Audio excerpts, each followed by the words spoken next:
നല്ല വചനം പേരിലൂടെ നാം പഠിച്ചുകൊണ്ടിരിക്കുന്ന രക്ഷാനഷ്ട പ്രമേയ വാക്യങ്ങളുടെ വിവിധങ്ങളായ വശങ്ങൾക്കുള്ള പഠനത്തിന്റെ മറ്റൊരു എപ്പിസോഡിലേക്കാണ് ഇപ്പോൾ നമ്മൾ കടന്നു വരുവാൻ ആഗ്രഹിക്കുന്നത്.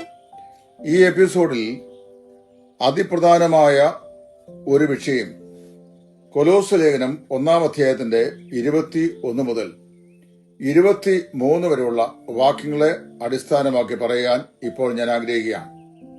അവിടെ നാം ഇങ്ങനെ വായിക്കുന്നു: നമ്മെ വിശുദ്ധരും നിഷ്കളങ്കരും കുറ്റമില്ലാത്തവരുമായി നിർത്തേണ്ടതിന് ക്രിസ്തു നമ്മെ ദൈവത്തോട് നിരപ്പിച്ചു എന്നിങ്ങനെ ആദ്യം പറയുന്നു.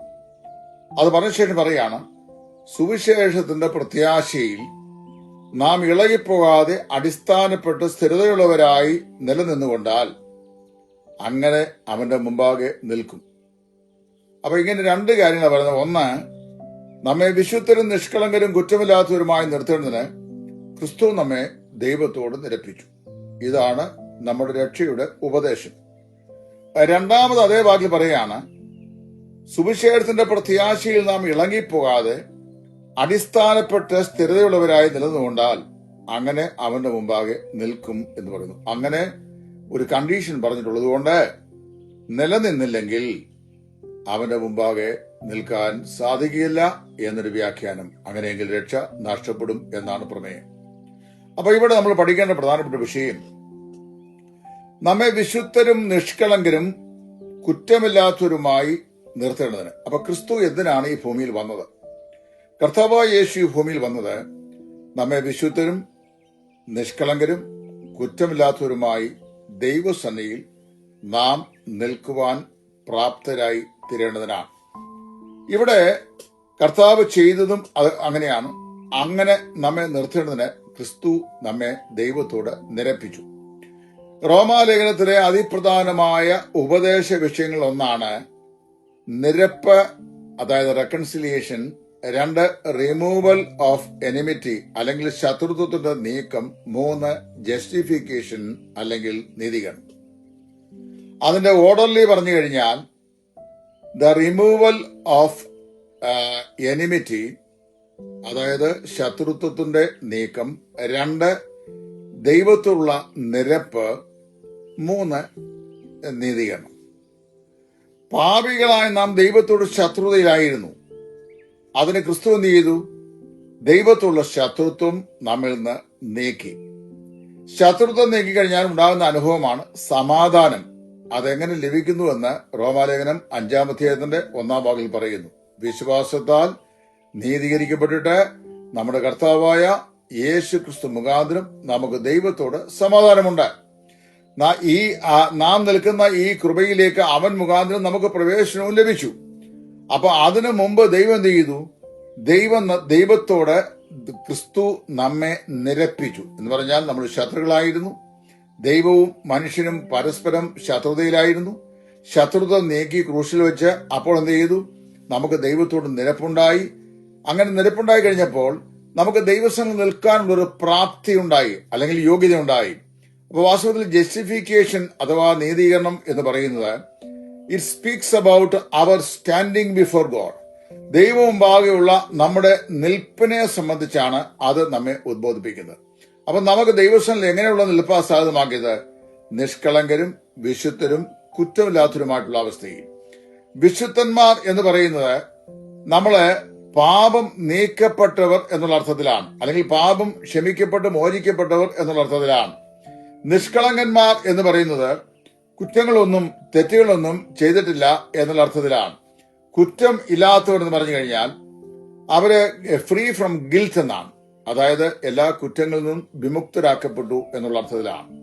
ദൈവം കർത്താവായ യേശു ക്രിസ്തുവിൽ നമ്മെ ദൈവത്തോട് നിരപ്പിക്കുകയും നമുക്ക് വിരോധമായി ഉണ്ടായിരുന്ന ശത്രുത്വം നീക്കിക്കളയുകയും ചെയ്തിട്ട് നമ്മെ നീതിമാന്മാരായി പ്രഖ്യാപിച്ചപ്പോൾ കുറ്റക്കാരായിരുന്ന നമ്മെ നമ്മുടെ കുറ്റം തന്റെ ചുമൽമേൽ വഹിച്ചുകൊണ്ട് നമുക്ക് പകരക്കാരനായി കർത്താവായ യേശു ക്രൂശിൽ മരിക്കുകയും കുറ്റം ചെയ്ത കുറ്റവാളികളായ നമ്മെ കുറ്റം ഇല്ലാത്തവരായി ദൈവകോടതി മുമ്പാകെ പ്രഖ്യാപിക്കുകയും ചെയ്തു. അതാണല്ലോ നമുക്ക് ലഭിച്ച നീതീകരണം.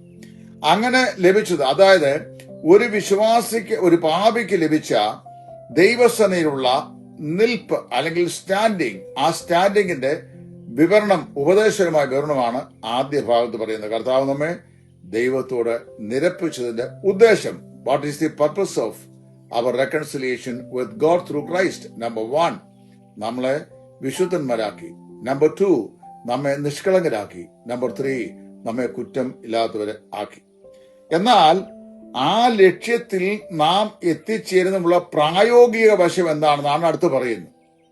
അല്ലെങ്കിൽ നമുക്ക് ലഭിച്ച ഈ നിഷ്കളങ്കത്വം, വിശുദ്ധന്മാർ എന്നുള്ള പേര്, അതുപോലെ കുറ്റമില്ലാത്ത ആ സ്വീകരണം, ഇത് നമ്മുടെ ജീവിതത്തിൽ അനുഭവവേദ്യമാകുവാൻ പ്രായോഗിക തലത്തിൽ നാം എന്ത് ചെയ്യണം എന്ന് പറയാം. അത് ജീവിതവശത്തെ കാണിക്കുകയാണ്.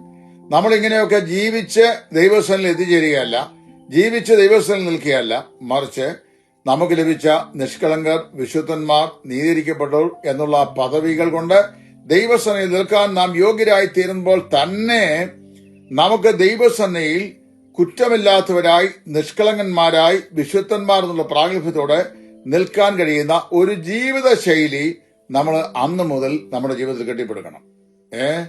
അങ്ങനെ ആകണമെങ്കിൽ ക്രിസ്തുവിലുണ്ടായ സമ്പൂർണതയല്ല ഇവിടുത്തെ വിഷയം. അത് മനസ്സിലാക്കണം. കർത്താവായ യേശു ക്രിസ്തുവിൽ ഒരു വിശ്വാസിക്ക് വിശ്വസിക്കുമ്പോൾ തന്നെ, നിരപ്പ് പ്രാപിക്കുമ്പോൾ തന്നെ, വിശ്വാസത്താൽ നീതിക്കപ്പെടുമ്പോൾ തന്നെ, നാം രക്ഷിക്കപ്പെടുന്ന നിമിഷത്തിൽ തന്നെ ആ സമ്പൂർണത കൈവന്നെങ്കിൽ പിന്നെ ക്രിസ്തീയ ജീവിതത്തിൽ ജീവിക്കേണ്ട ആവശ്യമില്ലല്ലോ.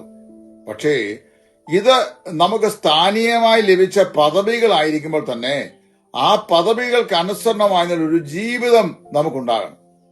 എന്ന് പറഞ്ഞാൽ ദൈവം നമ്മെ വിശുദ്ധീകരിച്ച നമ്മള് കർത്താവായ യേശു ക്രിസ്തുവിന്റെ രക്തത്താലാണ് ശുദ്ധീകരണം പ്രാപിച്ചത്. അപ്പൊ വിശുദ്ധീകരിക്കപ്പെട്ട നമ്മൾ നമ്മുടെ ക്രിസ്തീയ ജീവിതത്തിൽ പ്രായോഗിക വശത്ത് വിശുദ്ധന്മാരായി നമ്മെ തന്നെ സൂക്ഷിക്കുമ്പോൾ എന്ത് ചെയ്യുന്നു? നമുക്ക് ലഭിച്ച വിശുദ്ധന്മാർ എന്ന പദവിക്ക് ഒത്തുകൊണ്ടുള്ള ഒരു ജീവിതശൈലി നമുക്ക് കെട്ടിപ്പടുക്കുവാൻ ഇടയായിത്തീരുന്നു. അപ്പോൾ ദൈവസേനയിൽ നമുക്ക് പ്രാഗൽഭ്യത്തോട് നിൽക്കാനായിട്ട് സാധിക്കും. 2, നമ്മെ നിഷ്കളങ്കന്മാരും കുറ്റമില്ലാത്തവരുമാക്കി. നമ്മൾ നമ്മുടെ ജീവിതം നിഷ്കളങ്കമായും കുറ്റമില്ലാത്തതായും ദൈവസേനയിൽ നമ്മെ തന്നെ സൂക്ഷിക്കുമ്പോൾ എന്താ സംഭവിക്കുന്നത്?